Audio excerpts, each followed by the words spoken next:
Hello, this is Dr. Stanley Lang. Welcome to this video, and the topic is how much fat is allowed in a low glycemic diet. And I'm reshooting this video from one that you may have seen up earlier, but there was some sound quality issues with it. So the topic came up because I was seeing a patient who was on our standard low glycemic diet, but was wanting to know what happens if you eat a lot more fat as part of that diet. Now, our low glycemic diet that we've been using for many years basically cuts out grains, potatoes, rice, and sugar, which are the high glycemic foods, and everything else is relatively low glycemic compared to what most people are eating. And that's basically the carb sources for that are fruits and vegetables. Now, the question is, if you're eating like that, does it matter if you eat a lot more fat on occasion or even regularly? And the answer is it doesn't matter at all in terms of your health. Now, the reason that it doesn't matter is because when you start to eat low glycemic, you decrease the main inflammatory signals that makes fat possibly harmful for you. Now, fat is not harmful to your diet.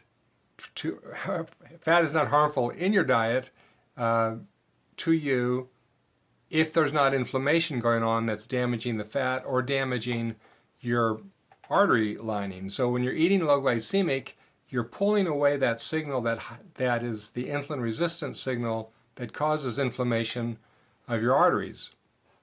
So the one issue, though, that is part of this question is, well, what kind of fats is the person consuming? And if you're eating damaged fat, then damaged fat of any type is bad for you and is pro-inflammatory. So the issue is what is damaged fat then? There's two basic sources. One are called trans fats. The second are damaged omega-6 fats, which are part of the vegetable oils that people consume. Now, supposedly trans fats are supposed to be on the label when you're choosing your food sources, but unfortunately, the food industry was able to finagle the government into allowing them to not have to report the trans fats if it was below a certain level. So even though many products have trans fats in them, the label says 0 trans fats. And so the way to know is to read the label, and if it says partially hydrogenated XYZ fat, partially hydrogenated means that it's a trans fat, and it's very damaging to your body, very pro-inflammatory, worse than any natural fat.